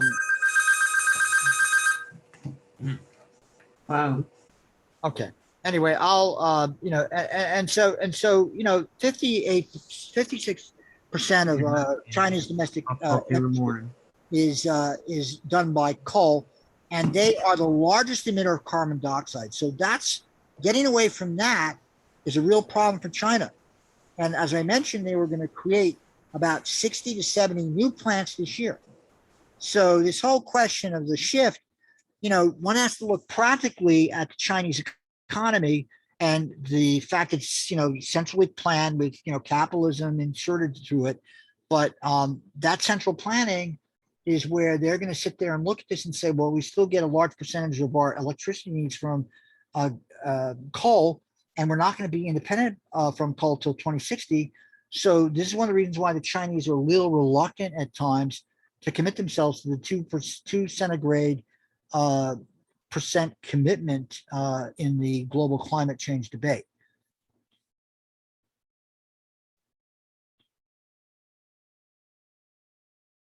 Got on mute, Kenny. You're muted, Ken. Well, it's polite of me. I would try to mute. Well, who stole what? Please reiterate who stole or what plans were stole by whom or from whom.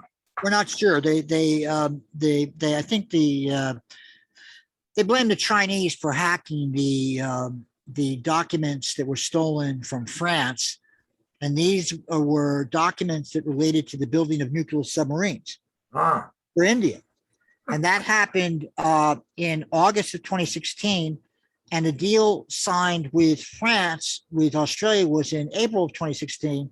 So Australians got freaked out over the security of the secrecy of the technology. They figured, oh my God, the Chinese are notorious for doing this kind of stuff. That's right. That's right. I got to tell a little bit of story about that.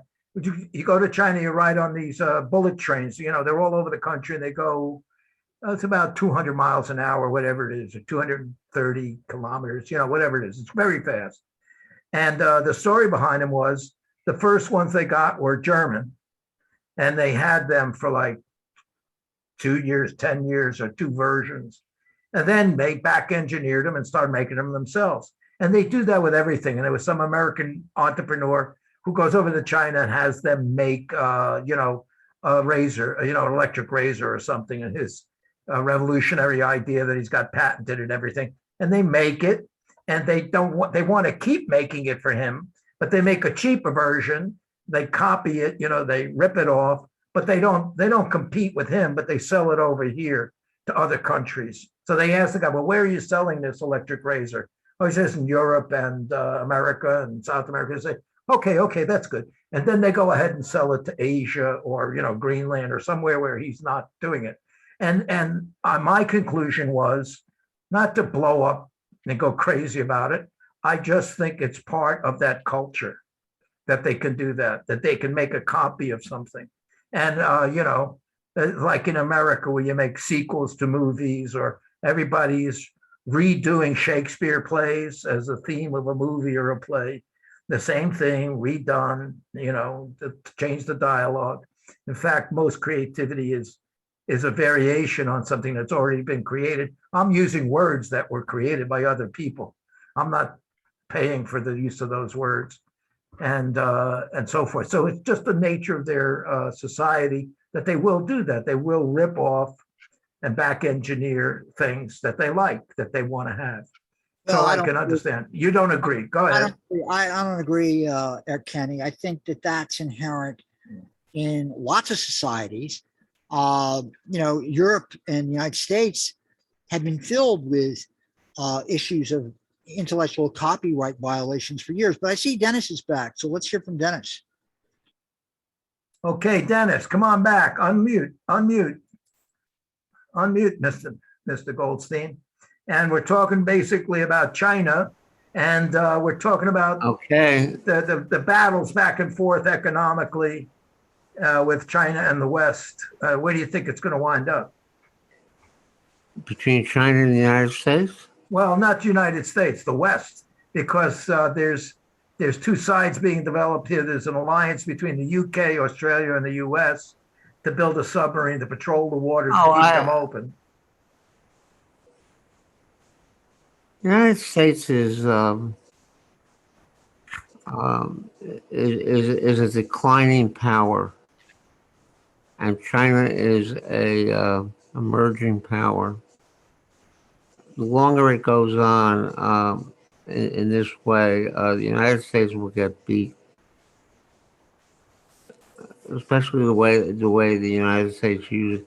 I mean, for instance, if you talk about what the United States needs is a Green New Deal, and the corporations and the right wing are doing everything they can to make sure that we don't have a Green New Deal. So the thing is that everything that we are doing is antithetical to even competing with China. The Chinese government supports growth, building, and they're right now. It turns out that they're on the side of the people, more so than we would have realized previously, and they're looking for cooperation. They're not looking for war, and they have a. I mean, they're not a socialist country right now, but they could be on the road to socialism. They claim they are with Chinese characteristics. I think the United States, everything we're doing is self-defeating. I think there's no way that we can beat China. And at this point, we may just drag humankind into it could be the end of humankind the way the United States is going. Oh, okay. Because what Nancy Pelosi, they have a $3.5 billion package from the president. We need about maybe $7 billion. And this guy Manchin and Sinema, who are two reactionary Democrats, and have, Manchin is making his money in coal. Coal is the dirtiest of fuels. Let's put it another way. I am flabbergasted with the way the United States is moving, and I'm always hoping that maybe Bernie Sanders and the progressive Democrats will win over, and we'll get a Green New Deal. But there's no evidence that we're going to solve any of the problems, because the people who have the vested interest in war and global warming and I don't know, it's even not solving the pandemic, basically. You Okay. know. So Dennis, if the U.S. and even the whole West is in decline, and China and Asia is in the ascendancy, is that good? It's not Asia. It's China. It's China in particular. They went from what I saw was, I actually witnessed. I watched the television in 1989. I mean, I watched everything that was going on, and I saw at the end of it, when they opened fire on the students, that it was definitely a fascist takeover of the country. And I could not believe that I don't believe that I don't believe that I never believed that it was possible for China to take the turns it's taking. It's got uh, their new prime minister is calling for Marxism. He's I mean, exactly what happened is the United States is by its moves, by having a new Cold War with China, is forcing China to move towards socialism. That's what I would say, and that's what the United States is. I mean, in the 70s, I was reading Mao's essays, and I was just amazed by his whole history and every place he was going. He had. I would agree with the late Samir Amin that Mao had it right. He was moving in a socialist direction. And when Deng Xiaoping became the prime minister, what they did is they closed down the communes. They were moving in a direct fashion. They were moving towards socialism, and now they're moving towards socialism again. And I think that we see the reason I want Vijay Prasad. I don't know how to pronounce his last name, Prasad. Uh, here is because he knows a lot about China and India, and the contradiction between China and India is that India is an ally of the United States. It has a fascist president right now, and there's just and they have a lot of poverty. And China has recently announced that they have gotten rid of poverty, or at least the raw poverty, the worst poverty. So they have a country that has a reasonable income for all people, and they're just outstanding. I mean, if you would actually visit China, you wouldn't even believe the infrastructure they've built in the last 20, 30 years. It's just tremendous infrastructure. And I don't know. I just think that China is going to outdo us completely. I mean, they could not do it. It's possible. But the direction they're going in and the direction we're going in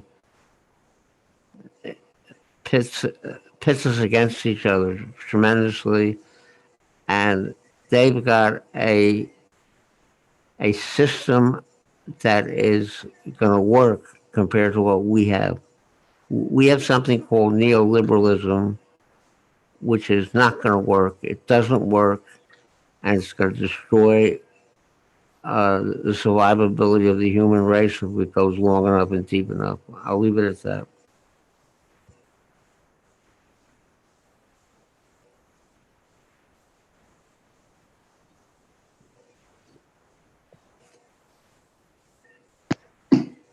And you're muted. Get on mute. Thank you.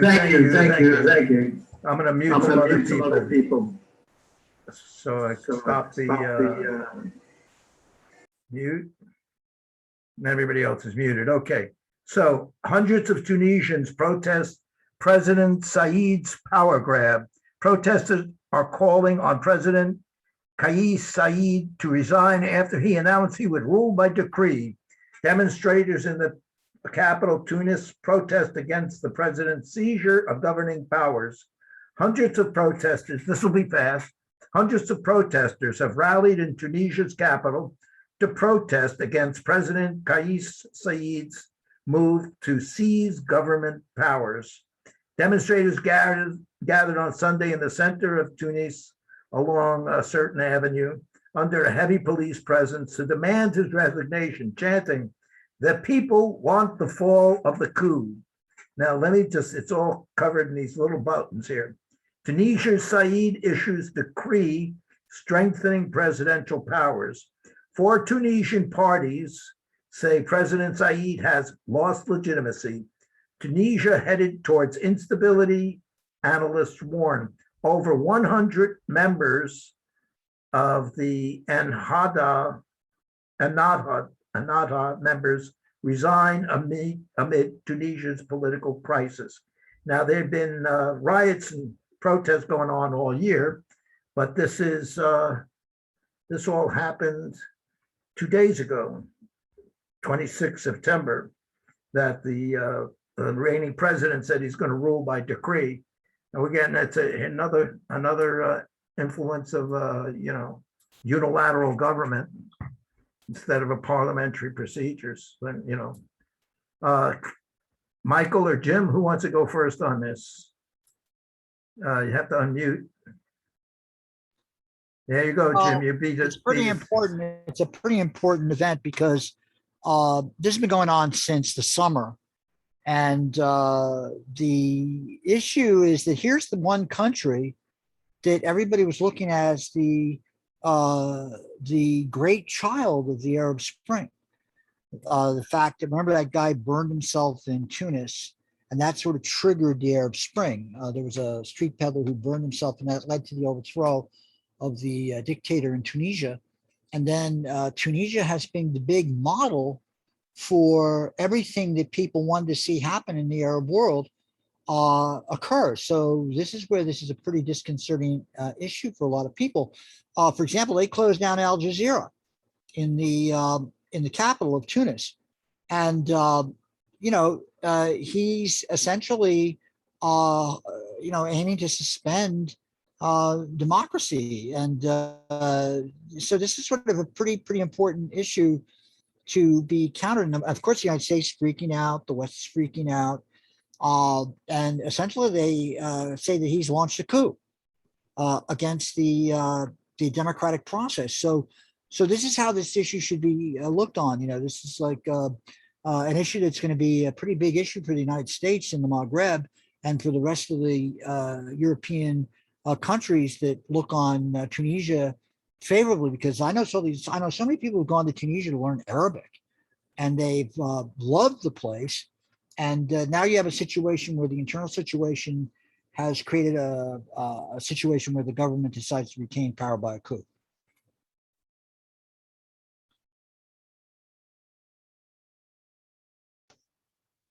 You got on mute, Ken. He's not talking. Yeah, sorry. I always forget to unmute. Michael, goes on to you. Well, again, it's what happens then when you have a dictatorship, and that's what that's become, a fascist dictatorship, and they decide to suspend democracy and suspend freedom of the press. Of course, we've seen this happen before, and I agree with Jim. It's not a good sign of the shall we say, of the long-lasting legacy of the Arab Spring. The legacy doesn't seem to be lasting too long. On the other hand, if the demonstrations, I mean, there's probably going to be an attempt to suppress them or something. It doesn't mean that the Arab Spring is finished. The Arab Spring will have to be an ongoing process in which, as these dictatorships arise, they will have to, people will have to keep on taking to the streets, and it may be at the expense of a lot of casualties. But again, the Middle East is a interesting place. Governments don't necessarily last long. I don't know. Maybe it's just too hot there. But it's, yeah, you don't seem to have, even if there is an Arab Spring and you get a decent government there, it just doesn't seem to last long. Now, hopefully neither will the dictatorships. But I don't know. I don't think it's a good sign. Definitely, it's never a good sign when a dictatorship when a dictator makes himself a dictator, or leader, somebody makes himself a dictator and seizes power. But then again, it's not something that should be that alien to us in the United States, since for 4 years, up until this past year, we basically had somebody who was so dysfunctional and so incompetent that the only way he could rule is with dictatorial powers. Yeah, yeah, yeah. There So we go. we can't up to that here. Okay, And go ahead. again, well, and I'm just saying, and we have that danger here. The age of the dictator is upon us again, and we have to be very careful, because there's a large segment of the population, at least in this country, that would rather have a dictator, as long as it was a dictator who was on their side. They don't believe in the Constitution. They don't believe in anything. And of course, if that's going to happen in the United States, certainly it's going to happen in countries which don't have a history, which don't have a long-lasting constitution or some such that protects their rights, which don't have the history of not only being a democracy but a republic,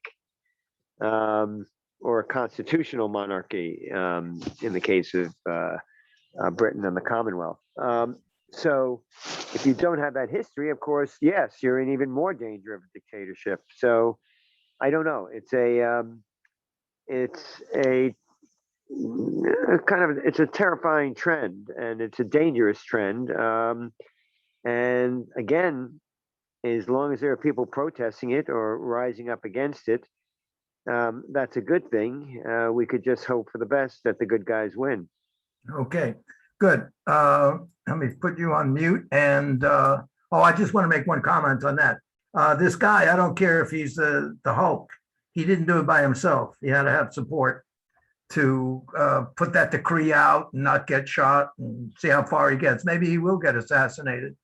We've also, that seems to be popular now, at least down in Haiti.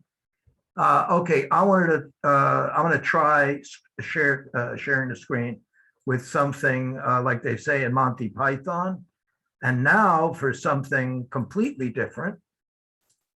And let's get this up here.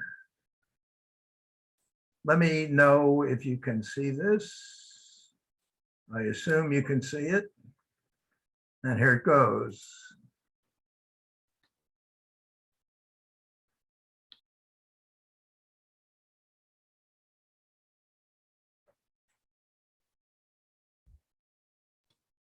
What is this? You being a drone?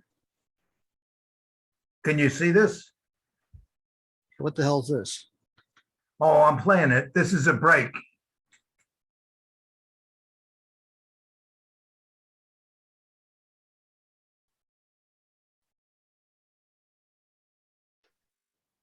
Is this the main story or a commercial?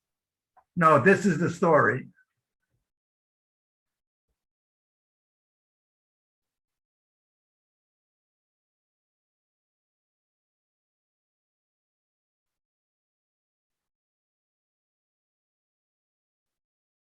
You have to wait for the end.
Okay. I thought it would be interesting to take a little break from all of the significance and the names and the countries and the personnel and the policies and take a look at some of the hardware. But the thing at the end was very interesting, saying that this is not just Buck Rogers for the movies. This $9 billion worth of military investment is anticipated, for the modernization of the Army, I guess. Although when the guy's flying like that, is it the Army or the Air Force? I don't know. Jim, you know the most about these weapons. Well, they also had James Bond in it, and it's sort of amusing to watch James Bond because there's a big fight going on about the new director of the James Bond franchise who says that basically James Bond was a rapist. So it's going to be interesting to see what kind of James Bond movies comes out with this. But yeah, they've been doing this flying stuff for years. I mean, I know, it's funny. I know guys down at Fort Bragg who were like flying in these little experiments with this kind of stuff. So it looks pretty cool. Admittedly, I'm glad that guy was over the Pacific Ocean doing that little experiment. I mean, so if he fucked up, he would not be too screwed up landing in the Pacific. But it's sort of fun to see that stuff. I just wanted to quickly put a put a picture on the situation we're talking about Tunisia. They're afraid Tunisia is going to turn into Lebanon, and so that's where this is going on. Could you say that again? Say it again. Oh, Tunisia is going to turn into Lebanon. The guy who took over, the president who just suspended the constitution, seized power, etc. He's facing a situation where the economy is declining, the foreign reserves are also declining. The unemployment's rising. And so his attitude was, I don't want this to turn into Lebanon. So that's the justification he's giving to launch the coup. But let's get back to what you just talked about. The drone technology issue is fascinating because they had a 3-day conference at NYU Law School, maybe 6 or 7 years ago. And it was just on the whole question of drones in general, right? And obviously, they were forced to deal with the fact of drones as a weapon of war, which they were not wanting to do, but people were too pissed off about it. But all these kind of things you're talking about transport, about delivering, delivering UPS by drone, all this technology people are starting to experiment with. So it's sort of interesting that you showed this little blurb. Well, I also have to say, Ken, that it's interesting that they showed the scene from Thunderball, because when Thunderball came out, which is 1965, and that was just in the lead into the movie, and he doesn't go very far with the jetpack. Basically, he goes about 2 blocks. But there was an article I remember in 1965. Yes, I can remember it. I was a little kid, but I read the article because I was a big James Bond and Man from U.N.C.L.E. fan, and they had an article about the gadgets of Thunderball, and the jetpack. Apparently, it wasn't that this was a new idea that they were just introducing in Thunderball. That the military, in this case, the British military, had been working on this for years. Years. In other words, by the time Thunderball came out in 1965, this technology was already several years old. So this is nothing new. The application to drones, of course, which is an unmanned vehicle, and again, the key thing about an unmanned vehicle is you don't have to risk the lives of the people manning the vehicle. Applying this to drones and this whole drone thing, the problem with drones is if the sky just fills up with drones. I mean, I was once in Astoria, and there were like 7 or 8 drones flying around and actually getting down to human level, and people had to avoid these drones. And one guy, I mean, they weren't coming near me, but one guy actually just smashed the drone away. I mean, they start getting into people's windows, they start getting into everywhere. So you might say it's another type of infection that's going around when it goes into the private sector. By the way, about the James Bond being accused of rape idea is that he said he's basically saying that that the Sean Connery's James Bond in Goldfinger and in Thunderball, yes, he does basically force himself on Honor Blackman in Goldfinger. Of course, she was supposed to be a bad girl at that time who turns good because he, forces himself on her. But that was, fortunately, unfortunately, I should say, accepted practice at the time. Or put this way, a lot of women liked seeing that. They thought it was very, maybe attractive on his part that he was this forceful male. But the other thing where he was accused of rape was where the director, and this gets a little strange about his accusation, was in Thunderball with the scene with Molly Peters, who was working in the rest home, where it's supposedly he forces her, according to this director, he forces her to have sex by threatening her with his job. Somebody should, for a director, he doesn't watch movies too carefully. Basically, they have been flirting with each other quite a bit. She was smart, she was saying, "Oh, I hope it won't affect my job." And he says something, "Well, something could be arranged." And she's smiling, but it was pretty obvious that she was not averse to the situation. So, the whole idea of, what is rape? I mean, there is certainly something called rape when a man forces himself on a woman or forces her to do something, or even, persuades her against her will. If it's something that's against her will at any point along the line, it's rape. But, when you start talking about James Bond movies, which came out at a particular time, which is the 1960s, I think maybe he should concentrate on what's going on now, because there's certainly a hell of a lot of rape going on, both in movies and all. And you're muted. And I'm sorry to go off on a tangent there. No, that's fine. I myself, no, actually, I'm going to take that back. I was going to say I've never been raped, but then I have to think about it a little bit. But in any event, that's all. Yeah, I think there's a lot of horseshit going on about that with the cancel culture and everything. No, but rape is a very, very serious issue. No. Wait a minute. Rape is a word. Okay, it's a word. And yes, if you kidnap a 6-year-old and rape her and kill her and chop her up, yeah, that's rape. When you walk up to a girl and say, "Hey, you're looking good tonight," that's not rape. So in between there, you're going to get a threshold from what is the definition of rape. If you have sex if you're over 18 and the girl is, or it doesn't matter which way you go, it's rape, whether it's man to woman or vice versa.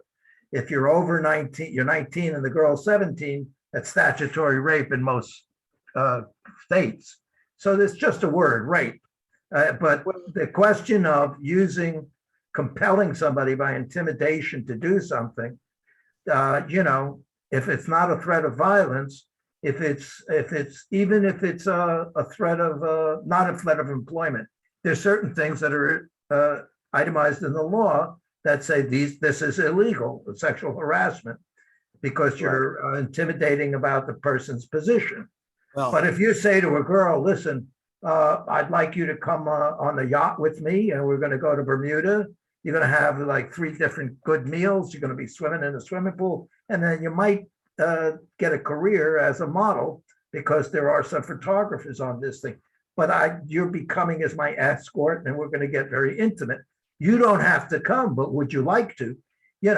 All right, that's life. And when a girl winks at you and is dressed a certain way, that's an allurement. That's an invitation, but that's not illegal. But but it is illegal if you put your arm around her. I mean, there was one ridiculous thing. I'm not defending. I don't like Chris Cuomo or Andrew Cuomo. I don't like them. But this ridiculous charge, his boss from 13 years ago says he patted my ass. Come on, this is insane. This is just insane. Watch a football game. Watch a football game. The coach pats everybody's ass. I say, get out there. Kenny, look, I know guys who are Italian American who openly admitted that they would use all that Goomba bullshit to do all the kind of crap they wanted with a female Yeah. touchy-feely stuff that Cuomo says, well, I'm When just. did the female have to slap him? She's got the right to slap him and say, get away from me, you pig. You're damn right she does. But then, look at it's so, what's amazing. I was watching yesterday a documentary about the introduction of the Hays Code in Hollywood. Yeah, And they were arguing how this is after the Roscoe Fatty Arbuckle scandal, right? right. And so they're sitting there saying, well, you can only kiss each other for 3 seconds. Yeah, And if you're going to be showing a married couple, they have to be in separate beds. They have right. to be full, all this kind of Desi nonsense. and Lucy, right. Well, Separate beds. And Hayes is introducing this to sort of, quote, pure, make it pure American, the images of Hollywood. And so if you transpose this into these kind of issues, it's really, it just shows you how hypocritical it is. And then they were showing the kind of stag films that women who did not make it in Hollywood. In other words, the thousands of women who go to Hollywood and then they have these, like what, 20 or 30 out of 6,000 would get on the set. And then they would, there's a certain amount of these women who just had to do stag films. And it's sort of, but one thing I wanted to talk about before we leave the show tonight is the Gabby Petito case. I don't know if you guys have talked about that yet. Say it again. The what The case? Gabby Petito case. Is that the girl with the van life? The woman who was found dead in Wyoming. Yeah, no, but it's a white woman and they're getting tremendous amount of press. And Right. there's they don't cover anybody else. Right. Yeah, But true. I And she's good. She was very attractive and she was a celebrity, at least on YouTube, with the van life. Did you have any other issues you wanted to talk about tonight? No. Let's go talk about that. I want to talk about that because I had a child who was missing for 10 years. I was actively involved with women who had these cases in their personal lives. In other words, I worked with women who had stranger abduction homicide cases where their children were killed. In one case, I was dealing with a woman who had her 5-year-old daughter raped and killed by a neighbor and then stuffed in an oil tank up near Buffalo. They eventually found the guy. And then I worked with women who had their adult sisters. In one case, the woman was going out with a made man in Staten Island. She was disappeared. In another case, the woman was going out with a South Asian guy who she tried to force to marry, and then she was disappeared. And so I worked with these women down on Capitol Hill for 3 years. And I used to go down. We had a very close relationship in the state of New York with the woman who was in charge of the Missing Children's Clearinghouse in Albany. Every state in the United States has a Missing Children's Clearinghouse. One of the best ones is the one in California up in Sacramento. But at the time, I would go down to Capitol Hill and I had lists of every single kid in every single congressional district in New York City who was missing. Now, I would go into the offices of Charlie Rangel. I would go into the offices of Hispanic representatives, and I would show them, because their first response to me was, well, this only happens to blonde American blue-eyed women. And I'd show them the pictures of all these Black and Hispanic kids in their districts who were missing. And nobody had done jack shit about them.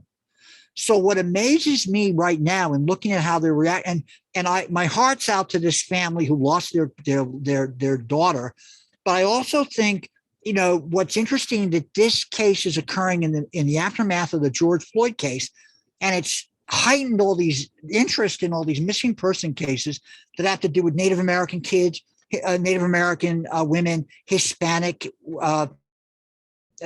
women, this case of this guy who was missing in the Grand Canyon, all these other cases.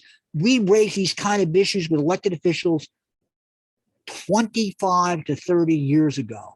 And we got all sorts of weird responses from them. But it just shows you how nothing has really changed in terms of how the inequalities of handling these issues remain as a problem in the country. Okay, so let me give you a follow-up question on that, okay? Of course, it's horrendous and terrible, and there's lots of evil, or however you want to categorize it. You want to call it mental illness, gene deficiency, or Hereditary or just the evil and the devil and demons. Of course, terrible things. Okay. In the case of missing children, you'd worked in that field. What percentage of those were runaways? Or what percentage of those were kidnapped by the spouse because of a marital breakup and they couldn't get custody?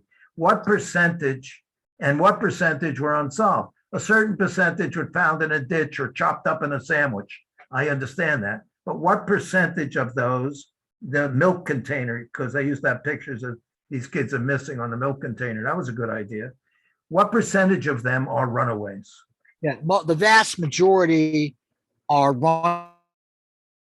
runaways and parental kidnapping cases due to custody fights. Okay. The amount of kids who are stranger abduction homicides is less than 1%. Okay. Okay, there you go. For example, in California, the San Jose area in the 1990s had the highest percentage of sex offenders in the United States per capita. And the people in Sacramento, because they had a lot of Wait a minute. Where? San Jose area of California. San Jose, isn't that now what they call that? Silicon Valley. That's San Jose is that's a very expensive. I'm talking about the 1970s before Silicon Valley developed. Silicon Valley, right? Go ahead. The largest percentage per capita of sex offenders in the United States in the San Jose area. And the way they would describe it to me was that the sex offenders who committed these homicides would abduct the kids, take them up into the hills that are around the Bay Area and kill them, right? Yeah. And disappear them in those forests up there. The stranger abduction homicide, I guess it goes back to the Lindbergh case. Yeah. That whole thing, that remember how well publicized that was. But yes, you're right. Most of them are runaway kids. Most of them are parentally kidnapped kids. And that's where the bulk of them are. But then you have these highly publicized cases, which are absolutely horrible, where these kids get killed. The missing person cases, which is what's been raised by this situation, are different because usually when I was advocating about this, the New York City Police Department had one of the worst records in the United States in dealing with these cases.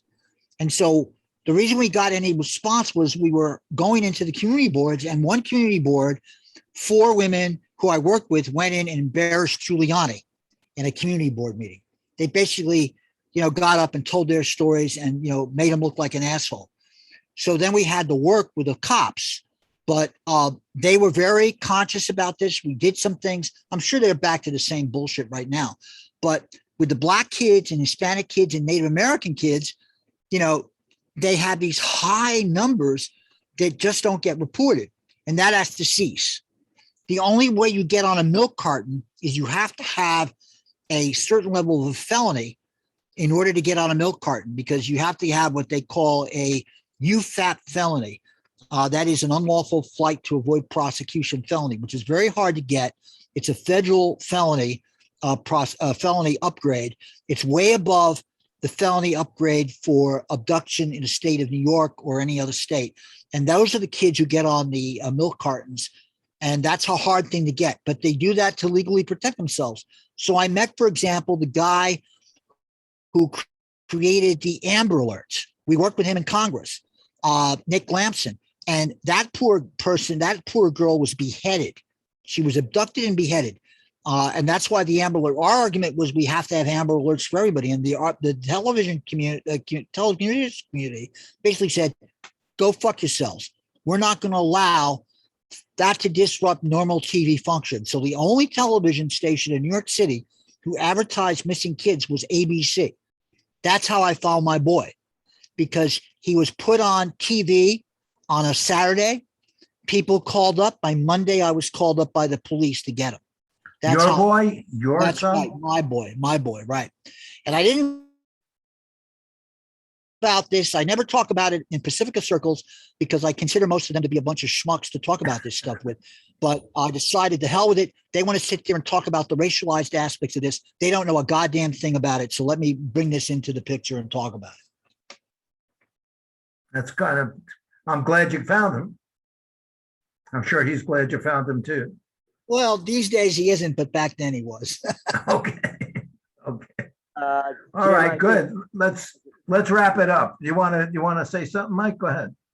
No, I was just going to say, no, I know Jim's son. He's a good kid, and Okay.